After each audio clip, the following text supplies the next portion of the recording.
रगडा. त्यासाठी तव्यावर थोडंसं तेल टाकलं आहे. बटाटा उकळलेले वाटाणे, हळद, मीठ, तिखट घेतलेलं आहे.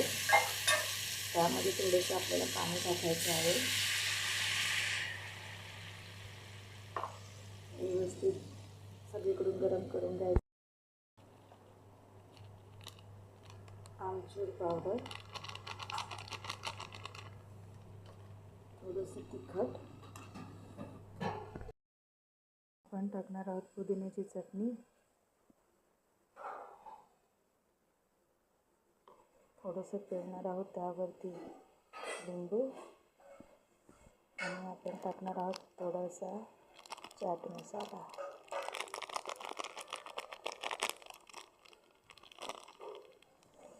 आणि आपला रगडा तयार झाला. मस्तपैकी मिक्स करायचा. घरच्या घरी रगडा पॅटीस रेडी. चला, मी तर माझ्या रगडा पॅटीस मस्तपैकी एन्जॉय करते. तुम्ही आपल्या चॅनलला सबस्क्राईब करा.